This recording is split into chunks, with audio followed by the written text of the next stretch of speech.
Visiem labdien! Te Anatolijs no GoMoto. Šodien izstāstīšu par visam figūram, kādas ir CSDD. Tātad sāksim ar figūru čūska.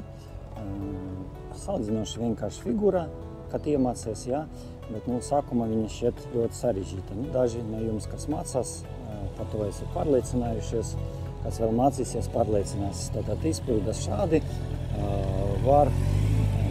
Var izmantot sajugu, aizmugurē bremzīt, ko varu pateikt uzreiz, ka priekšējā bremzi te nevajadzētu lietot, jo ir tāda iespēja nokrist. Ja?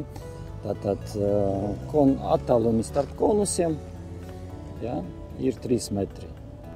Kad neieskaitā figūru, tātad pirmais apgāžam konusu, pieskaramies konusam, otrs pieliekam kāju, un pēdējais, pabeidzot figūru, jābrauc iedomāt turpinājumu.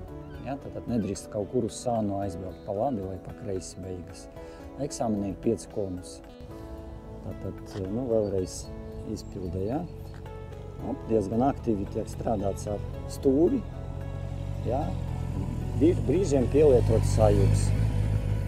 Tā kā par šo figūriņu ir viss, ko varu ieteikt šajā figūriņā, tas ir skatiens noteikti uz priekšu. Protams, kā arī atslabinātas rokas, jo, kad tikko ir saspringtas rokas, tad nekas nesanāk. Un arī uzturēt ātrumu, ja ātrums samazinās uz kādiem 6, tad figūru ir sarežģīti izpildīt, nevar guldīt, normāli mocīt, tāpēc tie ātrums vēlamais kaut kāds 8–10 km/h. Ceru, ka video patika. Visiem čau!